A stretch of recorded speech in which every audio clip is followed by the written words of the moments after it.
Boa noite.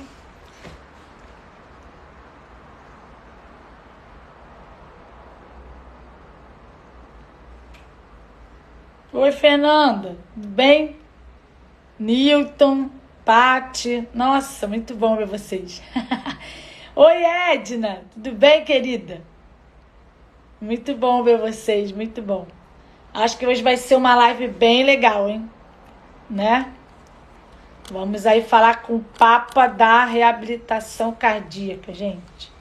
Muito bom. Muito legal. Boa noite, Lili. Ah, saudade eu que tenho de vocês, Mariana. Muito bom, cara. Estamos aí fazendo um esquenta. Obrigada por terem vindo, todos vocês. Acho que está sendo uma semana bem legal. Não sei quem tá. Ah, tava bem bonitinho. Fui mexer. Tem nada que mexer, né? Vamos lá.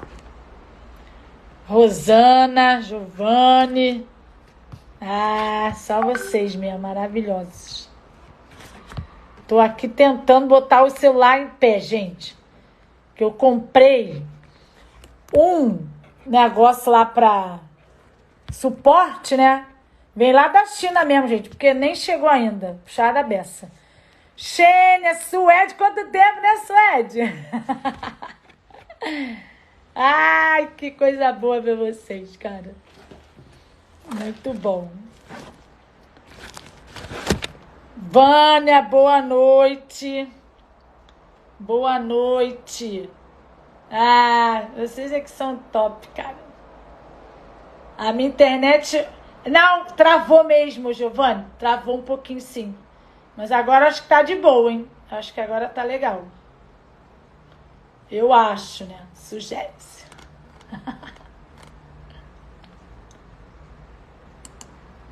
Me chama pelo Nuex. Não. Aqui.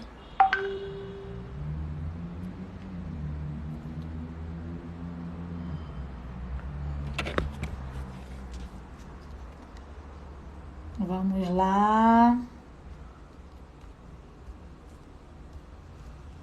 Opa. O Dr. Copile já entrou. Ele tem só que pedir o acesso. Dr. Copile.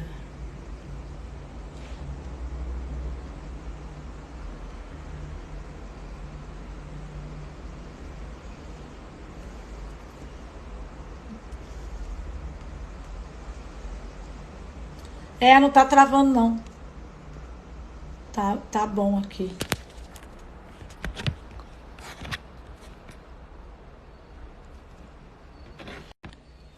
Tá travando às vezes, né? Doutor Copilho tem que solicitar. Vamos ver aqui.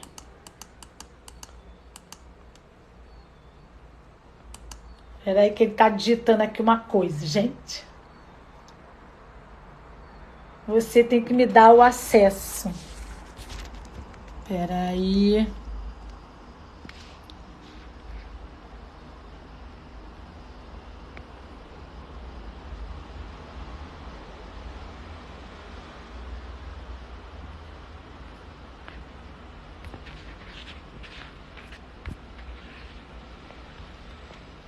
Ah, agora sim. Dei o acesso. Vamos ver se foi.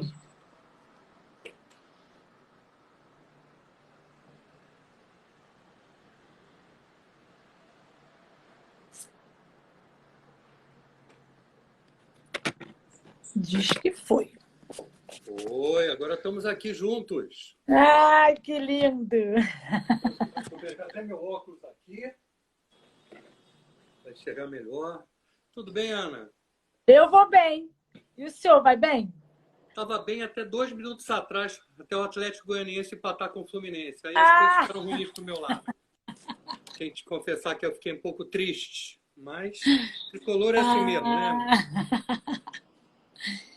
Que bom. Eu não tô vendo o senhor, só tô ouvindo.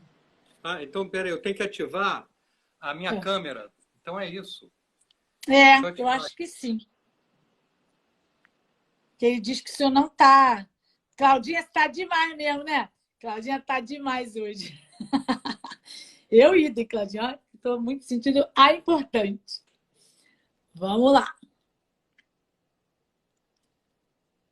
Vamos ver.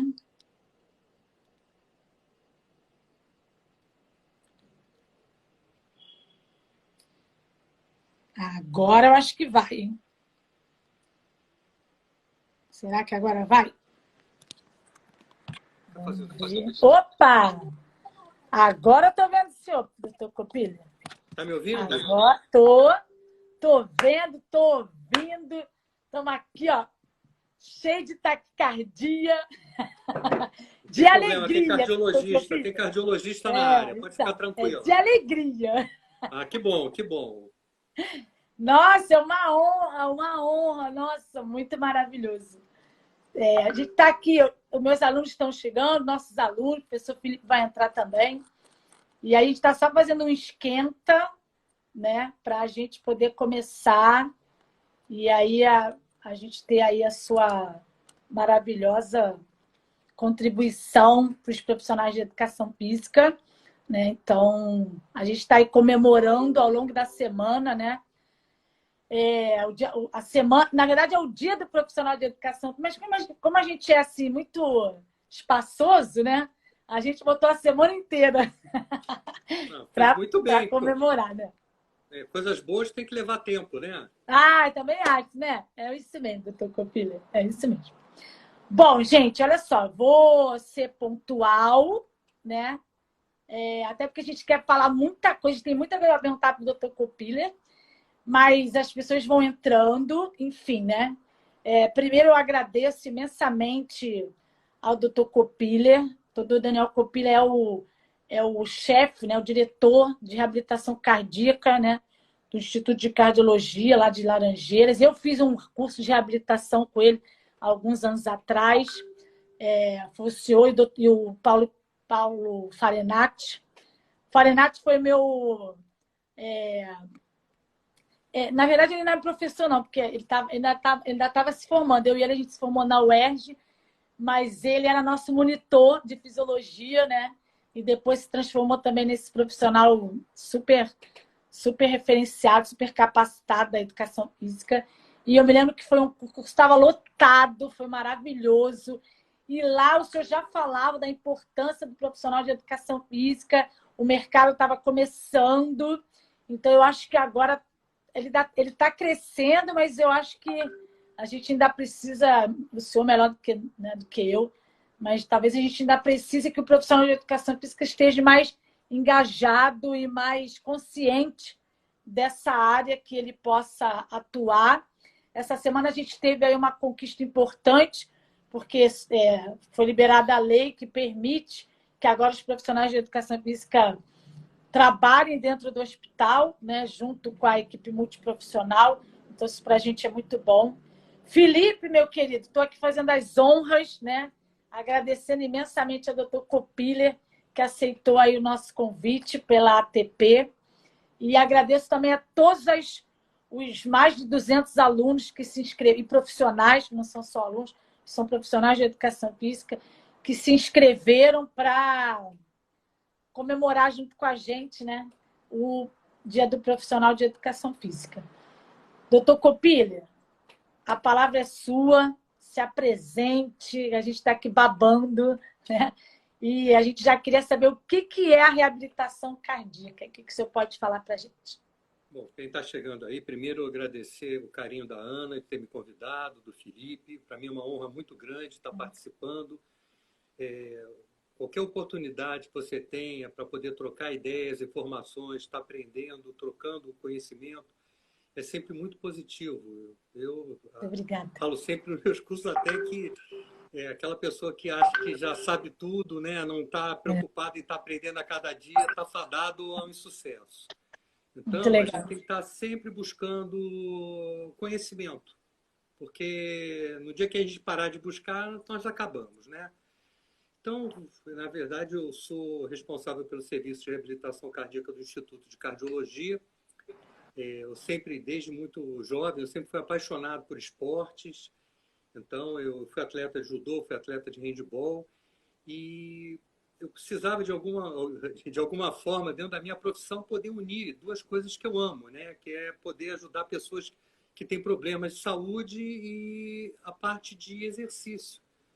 Então, depois de muito tempo, eu pude me dedicar exclusivamente ao segmento de reabilitação cardíaca e hoje não só reabilitação cardíaca, mas todas as situações clínicas ligadas ao exercício.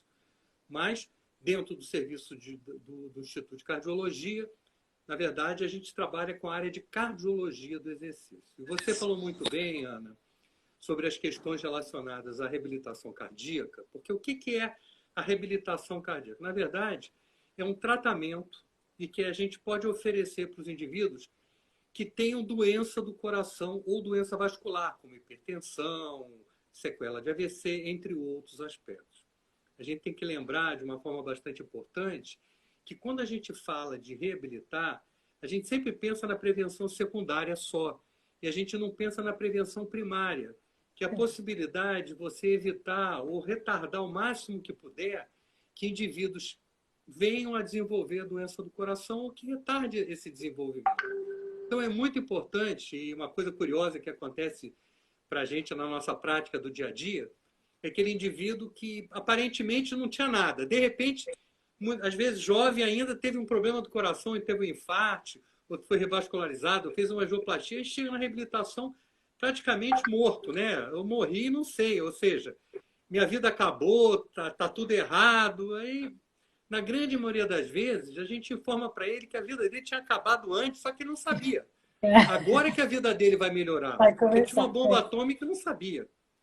Então, realmente, a possibilidade de você fazer. Hoje, a gente tem uma clareza, porque o CDC, que é uma das entidades mais importantes americanas, ele, em 2019, ele já fez uma publicação dizendo que o profissional que não indicar reabilitação cardíaca para quem tem doença de coração não está oferecendo o melhor tratamento para esse indivíduo. Seja, como é americano, né, seja pelo plano de saúde habitual dele, seja pelo Obamacare, que é aquele dos mais carentes. Então, é uma obrigação dos profissionais de saúde oferecer esse tratamento, que é o tratamento melhor custo-benefício, ou seja, porque a reabilitação não é só exercício, mas você fazer essa intervenção multiprofissional, que tem nutrição, área psicológica, área de exercício.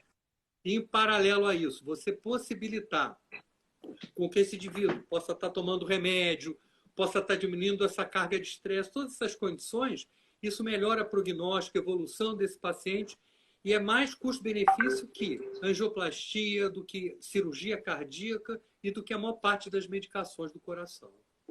Com certeza. Pegando esse gancho, então, doutor Copini, então, a reabilitação hoje, ela é um mercado promissor para o profissional de educação física, certo? Não tenha dúvida nenhuma, né? Como a gente fala, a reabilitação cardíaca, ela é multidisciplinar. Então, uma coisa que a gente aprende, você falou da UERJ, minha esposa foi da turma do Paulo Farinati de Educação Física. Ah, que legal! Quando o Farinati estava no 8º, eu estava no 4º, então eu fui caloura dele. A diferença é muito grande. Muito legal. Por que eu te digo isso? Porque para a gente poder ter um serviço de reabilitação, você tem que ter vários profissionais diferentes, porque cada um dentro da sua função vai formar um grupo, uma equipe que vai ser capaz de poder dar o melhor para o paciente. Então, quando você abre mão de profissionais, você, primeiro, não vai estar fazendo reabilitação.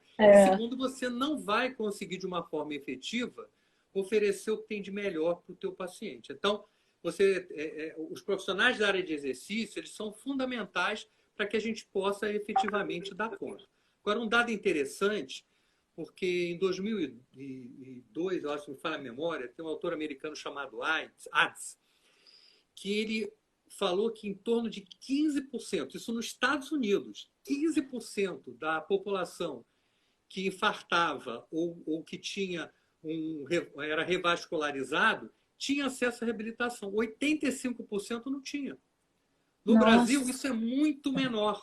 Então, É. vejam vocês, e cada vez tem mais indivíduos com doença do coração, porque a população Exato. está envelhecendo. E agora com o Exatamente. Covid, Pior na ainda, verdade, os né? primeiros trabalhos chineses tinham uma relação de doenças do coração relacionadas ao Covid, que não Certo. era tão alto, mas os trabalhos europeus mostraram, porque começou a se detectar mais, não tinham tantas investigações para isso, que o percentual de Certo. indivíduos aumentou mais ainda, quer dizer, o mercado vai ser imenso. E cada É, vez a gente tem que estar mais preparado para poder entender o que está abrindo na nossa frente. É um verdade. mercado para muitos profissionais da área de educação física, da área de enfermagem, da área médica.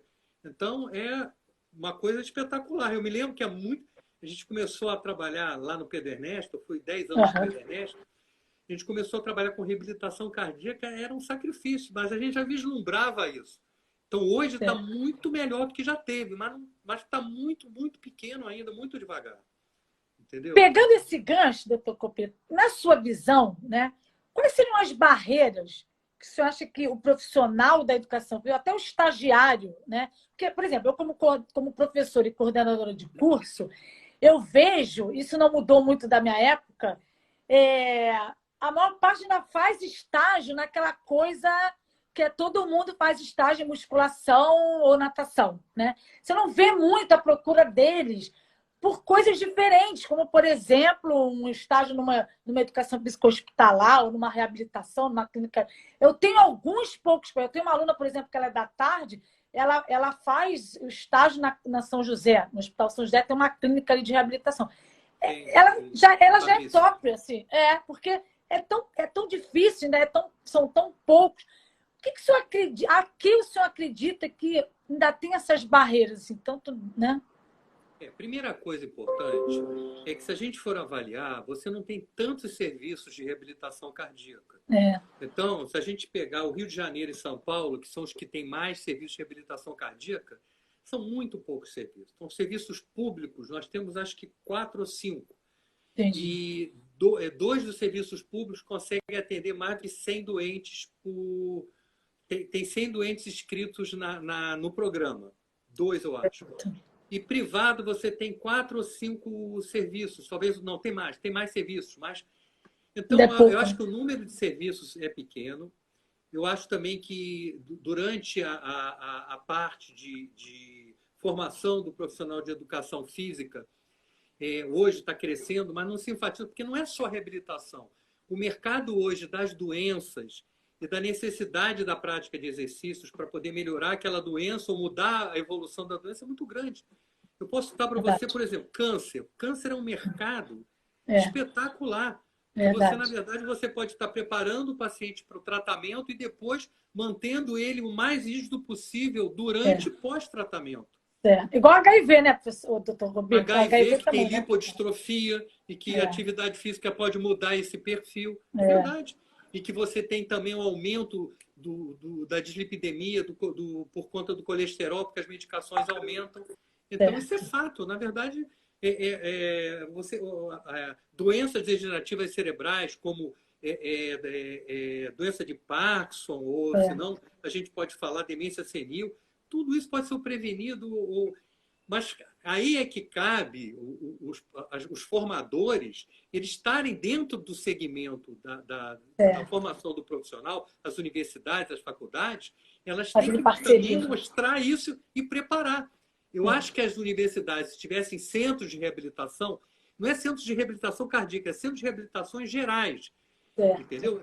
Iam possibilitar uma formação assim em massa desses profissionais, É porque o verdade. mercado também precisa, Sim, entendeu? Hoje, quando a gente me pergunta, sempre me liga, doutor Daniel, tem alguém para você recomendar? Você não tem tantos profissionais é, preparados para isso. é verdade. Então É a verdade. gente pega, ele começa com a gente treina e a partir daí ele começa a ter um acesso com uma liberdade maior para poder estar assumindo serviços ou participando. Por exemplo, lá na Celso, né, a gente tem a Clínica Escola. A Clínica Escola é um projeto, né, da Celso Lisboa, que ela é multiprofissional, então ela envolve a enfermagem, a pessoa, né? O sujeito, ele passa pelos setores, então a enfermagem, a fisioterapia, a educação física, A gente Você está me tem... vendo? Estava um pouquinho escuro, mas voltou. E aí a gente tem os estagiários, né? O professor Murilo vai lá e orienta os estagiários. E eles adoram, porque como eles trabalham com idosos, pessoas que tiveram AVC, pessoas que tiveram infarto, mas é o que o senhor falou. Como a gente é pequeno, então assim, a gente consegue atender por hora ali, sei lá, de 8 a 10, acho que nem isso, mas assim, de 8 a 10 pacientes, né? E aí você tem ali uns 6 ou 7 estagiários, ao longo do semestre a gente consegue fazer isso. Mas para o quantitativo, eu tenho lá 1.000 alunos e consigo colocar 10 estagiários, a proporção realmente muito baixa, né? Então, a gente precisava mesmo... Tipo assim, a gente tem tentado... a fisioterapia, a enfermagem, por exemplo, eles fazem a parceria com hospitais. Talvez agora que a gente tenha conseguido essa lei, a gente consiga também fazer com que a parceria se estenda à educação física. E aí a gente talvez possa ser um diferencial ou alguma coisa que a gente possa acrescentar no curso, porque eu acho que é isso, eu acho que eu concordo. A disponibilidade no mercado então, também é muito pequena, né? Para você ter uma ideia, por exemplo, eu lá no hospital, no Ministério da Saúde, não existe o profissional de educação física, não existe essa carreira do profissional. Estavam tentando até mudar, que para nós é fundamental. Nós trabalhamos com fisioterapeuta porque não existe isso. Nós tentamos trazer do município e do estado e é muito difícil conseguir liberar esses profissionais para estarem com a gente. E na questão, a gente tinha estágio antigamente lá na reabilitação cardíaca, mas o TCU proibiu o estágio porque tem a questão do vínculo, agora tem uma série de normas para poder estagiar. Então, hoje, se tiver uma universidade que faça um convênio com o Instituto, tem possibilidade de ter estágio lá. Não tem como ter muita gente, porque a gente não tem como dar conta de todo mundo. Mas existe sim. Em tendo um convênio com o Instituto, é possível ter esse estágio lá. Já gostei dessa ouvido. Meu ouvido aqui de coordenação, já vou botar aqui no meu radar. Não é? É isso. Claro, Ana. Né? Ô, doutor Copilha, na sua opinião, quais seriam as habilidades e assim, as competências que esses profissionais de educação física precisariam desenvolver, né, para estar aí atuando de forma eficiente nesse mercado de trabalho? Olha, eu sempre falo uma coisa que é importante para quando a gente tem equipe multidisciplinar, é que cada um, dentro da sua área, ele vai estar trabalhando, mas todos têm que ter uma noção de tudo, porque senão fica muito difícil trabalhar. Ou seja, a questão da mecânica do exercício, a questão da maneira como você vai executar a musculação, o que é importante, é interessante que eu tenha essa base, mas o profissional de educação física, o profissional de exercício, eles têm uma experiência muito maior do que eu. Então, eu preciso entender por quê. Porque tem algumas doenças que, por exemplo, a musculação pode haver uma interferência. Por exemplo, ciência óptica, importante. A musculação pode aumentar a ciência óptica. Da mesma forma, o contrário. Eu acho que o profissional de educação física ele não vai fazer o diagnóstico da doença coronária. Ele não vai pegar o doente que está fazendo isquemia, baixou a carga, mas ele tem que saber o que é doença coronária, ele tem que saber o que é isquemia, ele tem que saber qual é a fisiopatologia da doença, porque senão ele não vai ter competência para entender como ele vai atuar diante dos indivíduos que tem. E é importante isso, porque parece, não, mas é o educador, todos. A enfermagem tem que ter essa base, a fisioterapia, todos têm que ter a base, como os médicos também têm que ter a base geral, porque senão, se eu não souber a fisiologia do exercício, como é que eu vou poder orientar meus pacientes de uma forma adequada? Não tem como.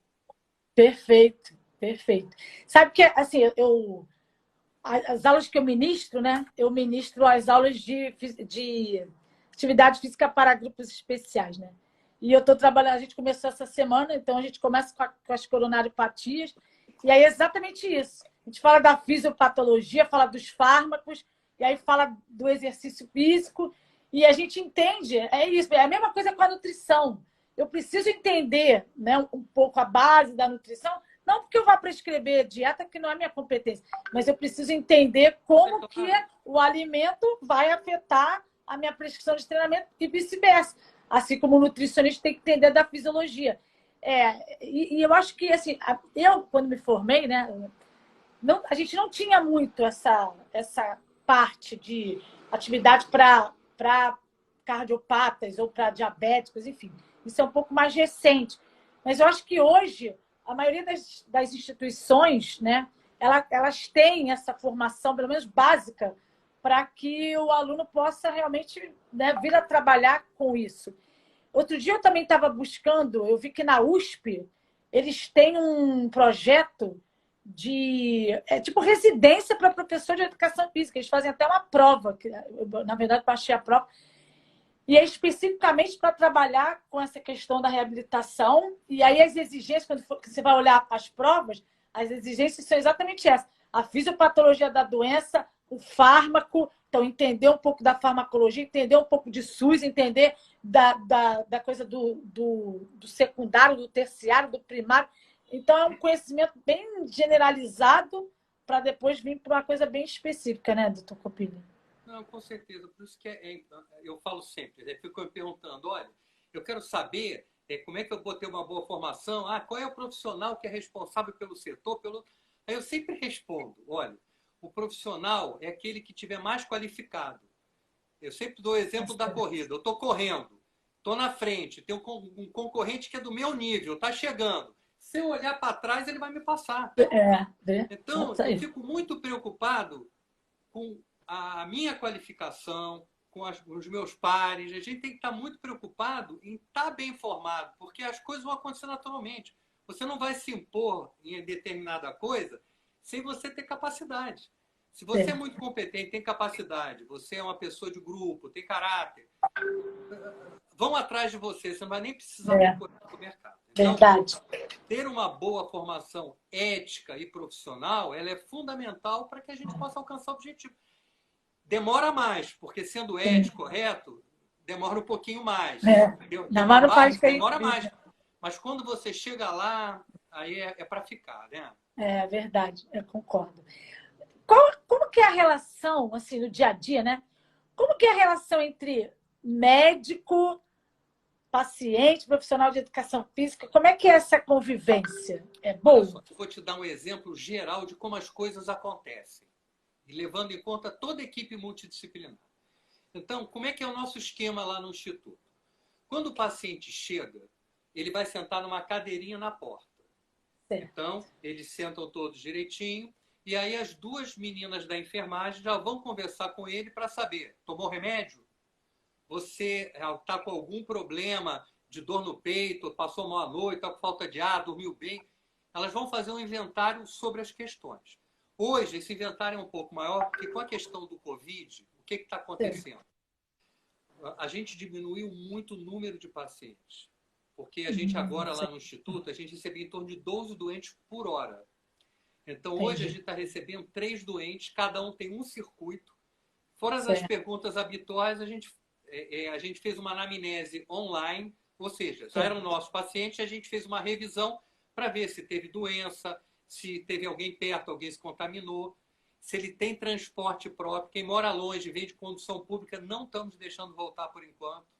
Então, nós estamos recebendo pessoas que têm possibilidade de ter o transporte próprio. A gente explica que não é para privilegiar ninguém, que as pessoas às vezes ficam zangadas. É para segurança, porque é muito perigoso. Hoje, o cardiopata, principalmente o cardiopata mais grave, que é o nosso grande público, que pegar o Covid, o risco de uma evolução ruim é muito grande. Então, a gente conversa, e a cada sessão, quando entra, a mesma coisa. A gente vai medir a temperatura dele também, fora as perguntas, vai ver a pressão, frequência cardíaca, e aí sim ele vai partir para começar a fazer a reabilitação cardíaca. Então a gente tem que cuidar. Quando chega para fazer a reabilitação cardíaca, ele é recepcionado pelos profissionais da área de exercício, e esses profissionais já têm mais ou menos a programação, porque já foram avaliados por eles, já foram avaliados pelo médico, já fizeram as provas funcionais, então ele já sabe quais são os seus limites, que é fundamental que a equipe multidisciplinar, e nesse aspecto, tanto o educador físico, o profissional de exercício, a técnica de enfermagem e o médico, eles têm que ensinar o paciente que ele precisa entender os seus limites. Então, se ele tem uma intensidade de treinamento, ele tem que respeitar. Se É. por acaso, para aquela intensidade, ele não atingir mais a frequência ideal de treinamento, é porque ele melhorou. Então, ele vai poder evoluir naquilo ali. Então, o importante é esse tipo de controle. Então, a relação que nós temos é uma relação que a gente sempre quando reúne. Hoje, nós temos um grupo que é muito uniforme. Porque eu tive uma experiência numa universidade que não foi das melhores. Por quê? Porque existia um problema entre os profissionais. Posso entender. Aí eu sempre pensava comigo, eu vou aprender o que está errado para não repetir.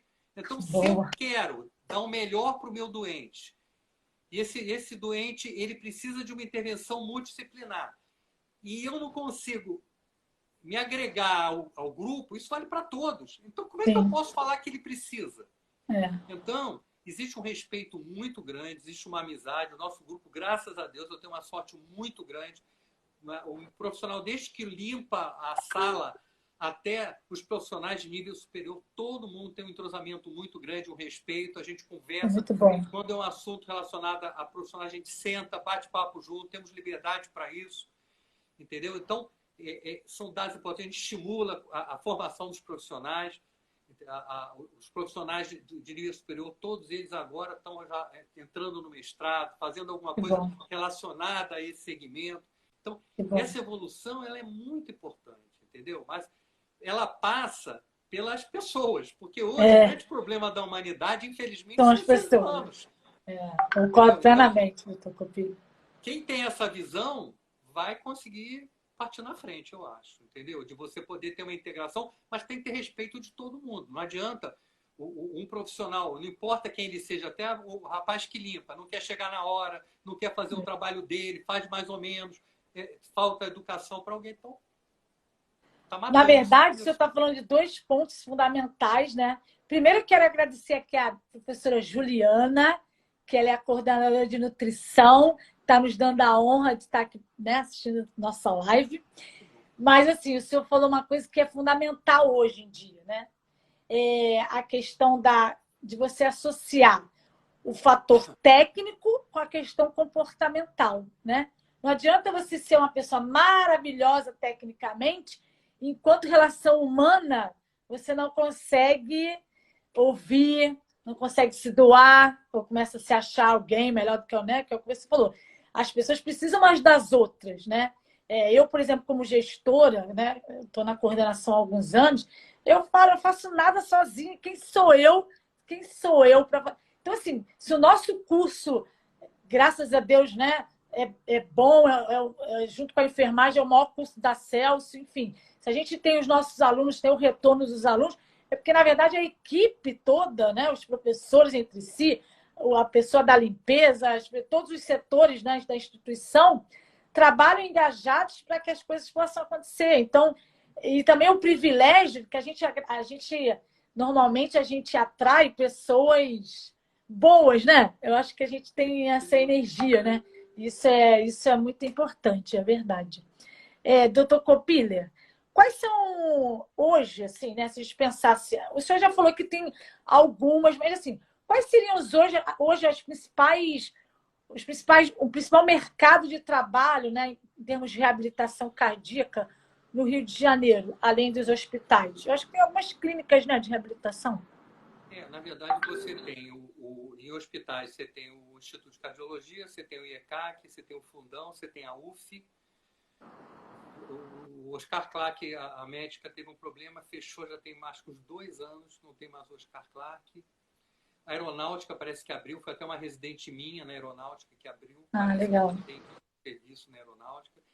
E privados você tem Copacabana, você tem a Climex, você tem Ipanema, você tem o serviço do Sérgio, você tem na Barra alguns serviços, quer dizer... Mas eu ainda continuo achando que o que acontece? Hoje, o Covid ele veio acelerar um processo, que é um processo que não tem mais volta, que é a reabilitação cardíaca. Eu não gosto nem de falar isso, mas é a medicina do exercício remota. Remota. Então, na verdade, há mais de 2 décadas que eu venho buscando muito isso. E estava tentando conseguir alguns aplicativos, devices, que fossem muito interessantes para que a gente pudesse ter um controle maior. É. Alguns anos atrás eu consegui um, mas era inviável. E agora, então, com esses novos smartwatches que chegaram, mas mesmo quem não precisa desses novos smartwatches, você tem vários outros que não são tão caros assim e que você Verdade. tem, para quem é de risco médio ou baixo, em termos de doença do coração, ele é perfeito, te dá um controle muito bom e te possibilita com que você possa estar, além de dando possibilidade de atender mais gente que não poderia ouvir ou que tivesse algum tipo de problema relacionado a isso, você também consegue uma aderência maior. Porque você, além da orientação do exercício, você está informando que é importante que ele mantenha, que é importante que ele tome a medicação. Verdade. Se tem que se pesar todo dia.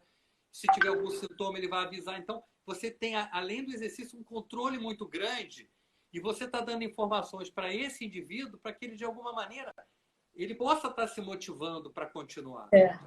E não vai deixar de ser avaliado, só que ele não vai precisar estar no hospital 3 vezes por semana.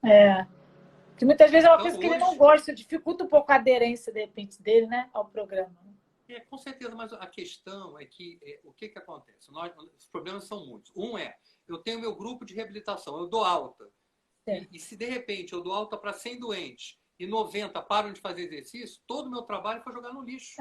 Com certeza. Então a minha preocupação sempre foi essa. Tanto é que o Léo Capiziani, o educador físico, que ele foi me orientando junto com o doutor Ademir lá na UF, a gente, todo paciente que tem alta, a gente continua acompanhando por telefone. 6 meses depois ele vem fazer o exame, ele faz uma reavaliação online.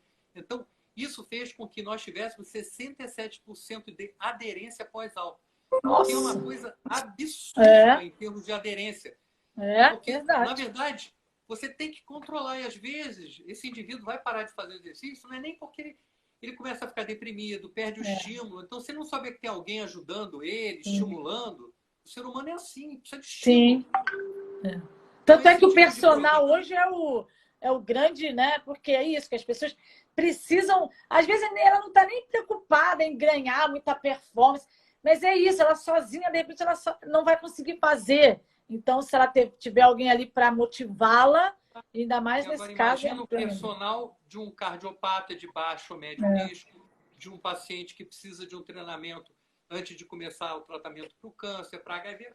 Olha que mercado que é mercado. Muito grande, verdade. Agora, tem que se preparar, porque esse é que é o grande problema. O problema é, muitas vezes, você se meter numa coisa que você não tem competência para fazer, e aí você acaba perdendo tudo. Porque você não vai conseguir fazer uma coisa correta, vai prejudicar o indivíduo que você está treinando, e aí vai ser um tiro no teu pé. É verdade. Trazendo um pouco para, agora, assim, específico, né? Claro. Para a nossa área, a gente tem uma grande discussão na área sobre o HIIT, né? Que é o treinamento intervalado de alta intensidade, enfim. Isso é uma dúvida, assim, até os próprios alunos, né? Eles têm essa discussão. A gente vê, eu assisti a palestra que foi o professor Fabrício, ele é de São Paulo, ele é da USP, e ele faz um trabalho, ele trabalha com reabilitação, e ele só trabalha com HIIT. Mas, claro que assim, ele trabalha com HIIT, mas ele faz uma equipe multidisciplinar. E aí eu entendo que eles mostram que você tem vários benefícios, mesmo colocando os pacientes com atividades de alta intensidade, mas para o sujeito que, de repente, não tem essa batida junto com o médico, né, com a proximidade ali durante o exercício, qual é a sua opinião, doutor Copilha? É adequado? É melhor fazer o mais seguro? Qual é a sua opinião sobre isso? Deixa eu falar uma coisa para você poder entender. À medida que o tempo vai passando, a gente vai começando a ficar um pouquinho mais corajoso. E basicamente isso acontece porque você vai começando a ter uma base científica que te permite com que você possa estar fazendo esse tipo de atividade. Então, quando a gente pegava os primórdios da reabilitação, doente grave não passava nem na porta. Hoje a gente só recebe doente grave. O treinamento era um treinamento contínuo. É um treinamento que a gente faz ou se tiver ergospirometria, entre limiar 1 e limiar 2, se não, Aham. entre 70% e 85% da frequência cardíaca de pico. Certo. À medida que o tempo foi passando, a gente, na verdade, o que a gente achava? Atividades acima disso colocariam em risco o indivíduo com doença do coração. À medida que o tempo foi passando, o que se observou? O primeiro trabalho que foi publicado foi um trabalho em indivíduos com doença coronária, todos jovens, com uma ótima aptidão física, com função do coração normal e sem isquemia. Certo. E aí começaram o treinamento intervalado não para ver se trazia benefício, para avaliar risco. E mostraram que não teve o risco maior, mas era um grupo muito selecionado. E o tempo passou, começou a ter em pacientes de ciência cardíaca, hipertensão arterial, doença coronária, virou uma prática. E essa prática hoje, a gente sabe que existe uma tendência dos trabalhos mostrando que você tem um aumento maior do VO2 de pico e do VO2 do primeiro limiar, ou seja, VO2 de pico é a aptidão física que o indivíduo tem. Então, se você conseguir melhorar a aptidão física mais do que ele estava no contínuo, você melhora o prognóstico. Cada 1 MET que você melhora no cardiopata, diminui 12% o risco de mortalidade desse indivíduo. Então, isso é um dado importante. Agora, o que a gente tem que entender sobre o HIIT? O HIIT clássico, quando você pega nas academias, você pode ter o esquema de 2 e 2, ou de 4 e 4, 4 e 3, tem vários tipos diferentes. Quanto maior a intensidade, menor o tempo. Mais próximo do limiar 2, maior. Então, normalmente, as pessoas fazem um tiro muito intenso e a partir daí, você tem um período de recuperação ou passivo ou com uma carga muito baixa. Como é que é feito o HIIT na reabilitação de uma forma geral? Você tem pessoas, alguns grupos, que fazem até essa forma clássica. Mas hoje, quando a gente pega os trabalhos, 2018 foi um trabalho que fez uma revisão de todas as publicações sobre HIIT e doença do coração. E aí a gente pôde observar que a maior parte dos trabalhos fazia 4 e 4, 3 e 3, ou 2 e 2, e sempre na parte da recuperação era acima de 40%. Alguns treinavam na intensidade moderada. Mas o que mais me chamou a atenção, porque eu peguei um por um desse trabalho, porque é um assunto que me interessa muito. E o que a gente observava? Que quase todos os trabalhos de HIIT, que eram neste modelo muito semelhante, só a recuperação era um pouco diferente, eram indivíduos jovens, com função do coração normal, que tinham um VO2 muito alto. Quer dizer, é um grupo já muito direcionado. Na nossa prática, o que a gente observa? Qual é a principal causa de afastamento da reabilitação cardíaca? Problemas mio-osteoarticulares. Então, primeiro a gente tem que avaliar quem pode fazer o HIIT naquele momento e quem não pode fazer o HIIT em momento nenhum. Então, boa parte dos indivíduos que nos procuram, eles não vão começar com HIIT. Nós vamos prepará-los fisicamente, fortalecer, vai avaliar se tem uma coxa maior que a outra, se tem um desequilíbrio, a gente vai tentar melhorar essa parte, e aí a gente vai avaliar se ele vai ou não. Se ele tem um problema crônico de coluna e a gente não melhora, se eu fizer o HIIT, eu vou acabar com ele. Piorou, exatamente.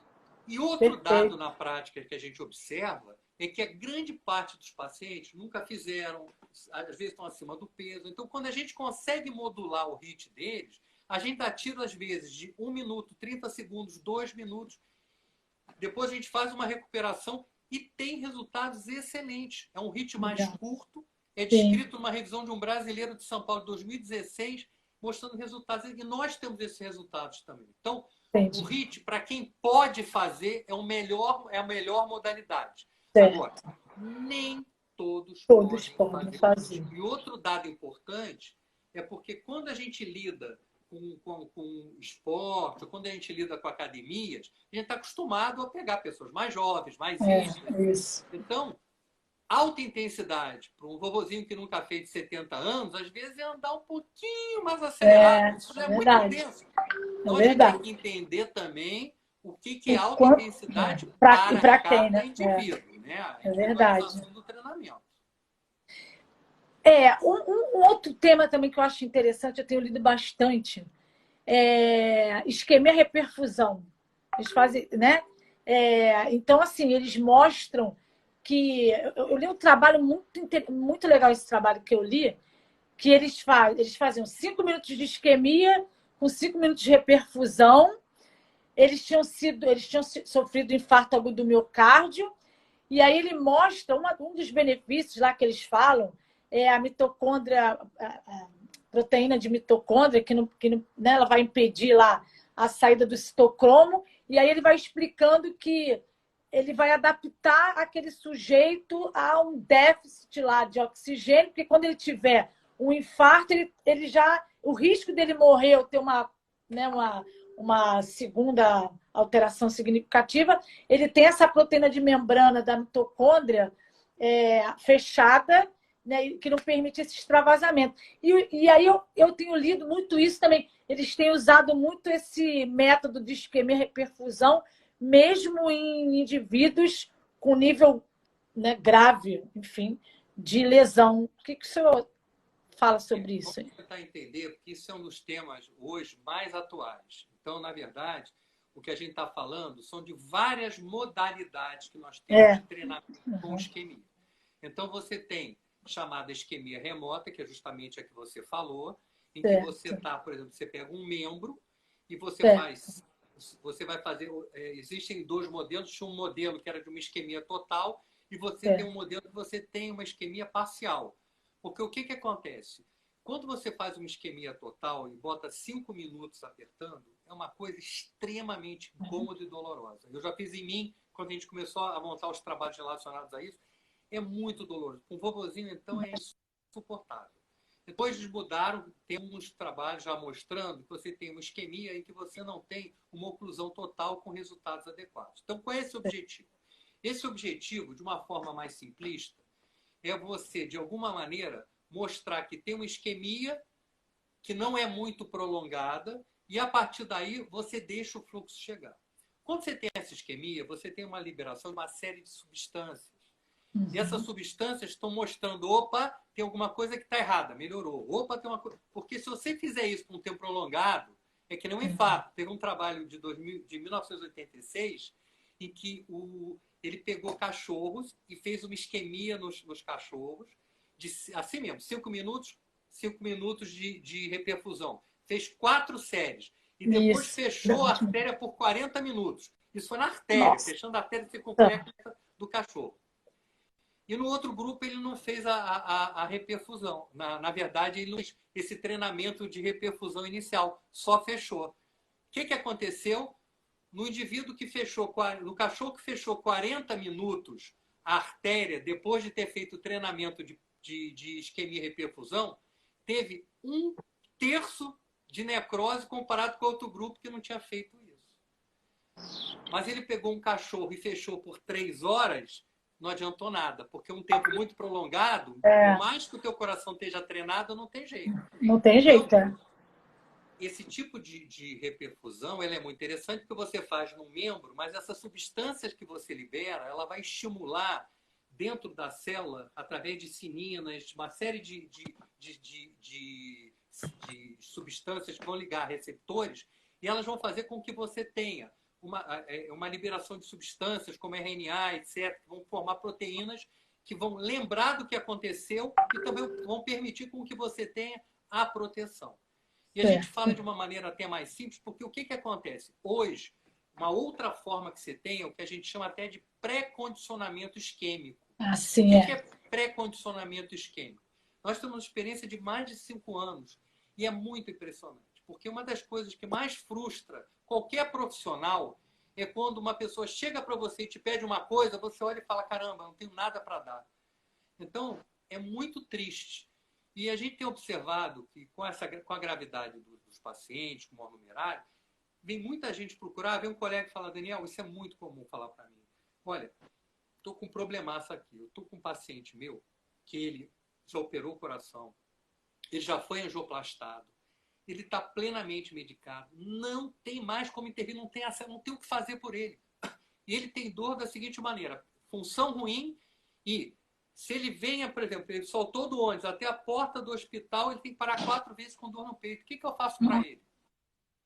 Então, muitas vezes, o que a gente pode tentar fazer para esse paciente é o pré-condicionamento isquêmico. O que é? ele vem com a gente vai monitorar, são doentes mais graves, a gente vai ver o traçado eletrocardiográfico, avaliar bem ele na entrada, e ele começa a treinar com dor fraca.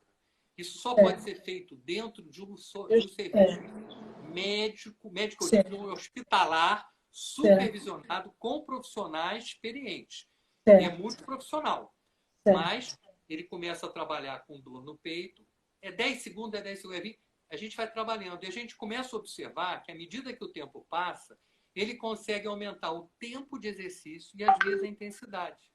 Nós temos um caso de um dentista que a gente tem um filme de como ele entrou e um filme como ele ficou. Ele caminhava a 3 km por hora, não conseguia fazer nem 1 minuto, tinha dor no peito, começava a passar mal, tinha que parar. Isso era a vida dele. Ele parou de ser dentista, ele parou de sair de casa, ficou deprimido, a situação ficou muito ruim. Ele veio para a gente e explicou para ele. Falei, olha, isso aqui é trabalho de formiguinha. Então, o que eu vou te falar? Eu quero que você fique alegre com pequenas conquistas e não fique triste. Por quê? Porque é devagarinho. A gente vai começar devagar. Eu não vou te prometer milagre, porque eu não posso garantir. Mas a gente tem tido bons resultados. Então, ele começa devagarinho. No outro dia faz um pouquinho mais. Esse paciente, a gente tem um filme, nas minhas aulas eu sempre mostro, que hoje ele faz 6,5 km por hora. O VO2 dele aumentou mais de 1 metro, ele voltou a trabalhar, não está deprimido, a vida dele mudou. É outra vida, né? Muito legal. Entendeu? Com todos a gente consegue? Não é regra. Então, eu acho que... Agora, é interessante que você tinha falado, quando a gente fala da isquemia e reperfusão que a gente faz nos membros, esses trabalhos começaram primeiro na cirurgia cardíaca nos cardiopatas. Porque eles faziam isso e começaram a mostrar que os indivíduos que faziam esse tipo de treinamento durante o pré e o pós-operatório, o risco de infarto era menor, ou se tivesse algum tipo de agressão, a agressão era mais branda, em comparação com os que não fazia. Então, você tem uma proteção que, no final, você também tem uma resposta vascular maior e você tem uma célula que já conhece a agressão e, de alguma maneira, ela já cria um mecanismo, condições próprias de se proteger. E lembra, porque tem um efeito memória. Isso é que é um dado interessante, ligado a proteínas que são formadas. Sim. Só assim, curiosidade mesmo, tá?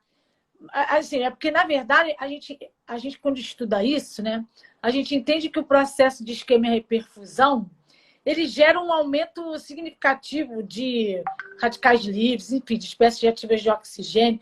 E aí eu me lembro que no doutorado lá eu li um artigo em que ele fala que esse método de treinamento, né, a médio e longo prazo, ele poderia alterar a complacência vascular, o que não seria bom, porque se você pensa na complacência dos vasos, isso interfere, por exemplo, no fluxo de sangue e na oferta de O2.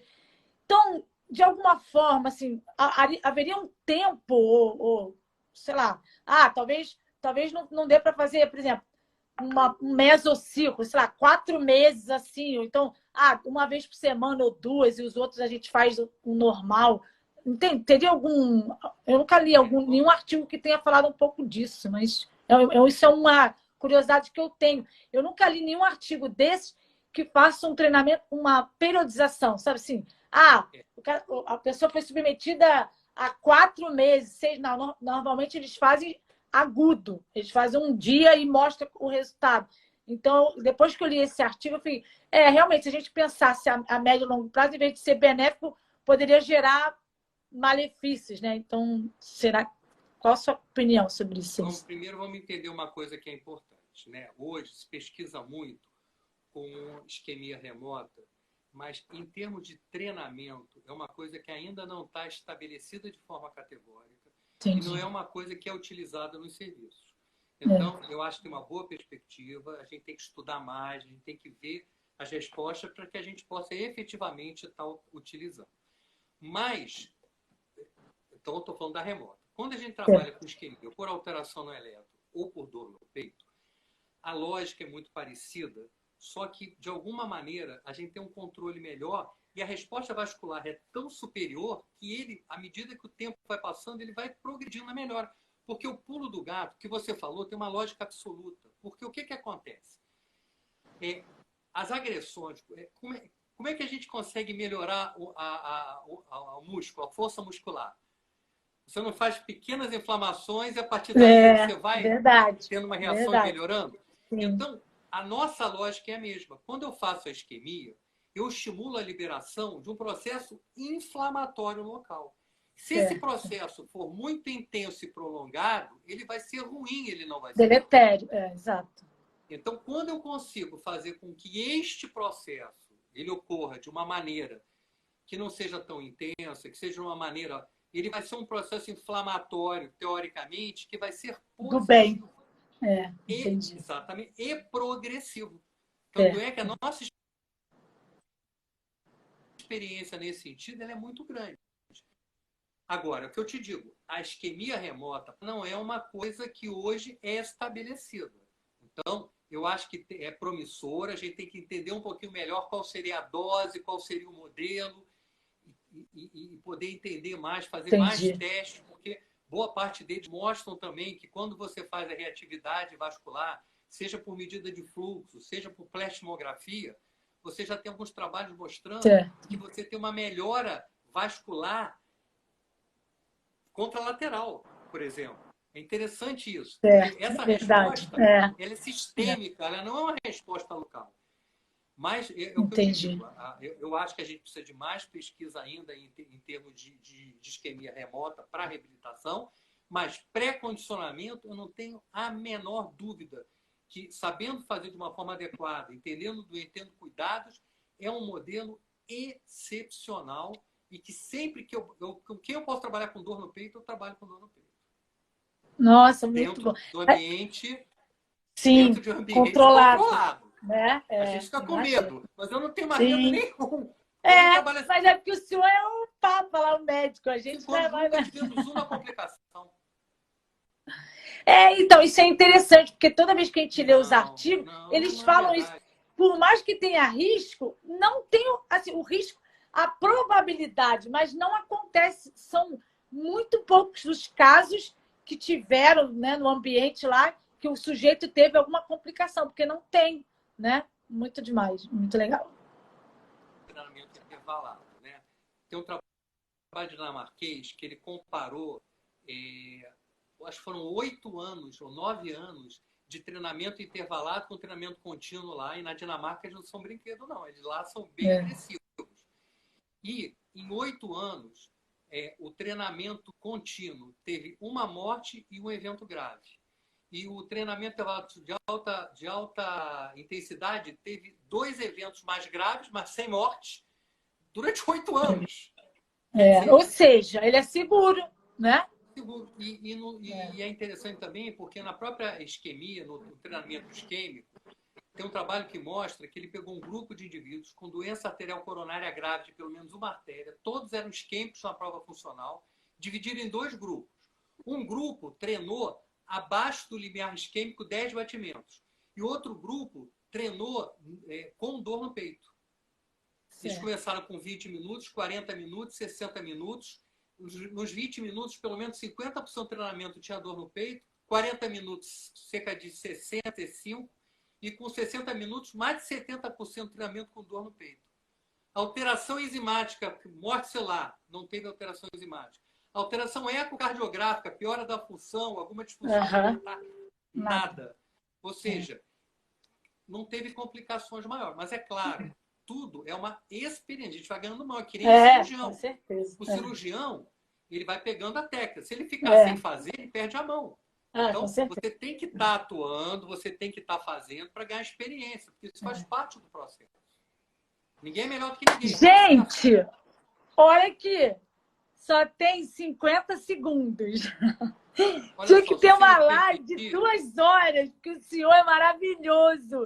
Então, assim, o senhor tem 40 segundos, as palavras são suas, eu só tenho humildemente a agradecer ao senhor e todas as pessoas que estão ali. 30 segundos para o senhor. Que, olha só, eu vou estar sempre à disposição para você, porque você precisar. Eu acho que é muito importante a formação. Se você me permitir, a gente tem treinos de curso de reabilitação cardíaca. Quem tiver interesse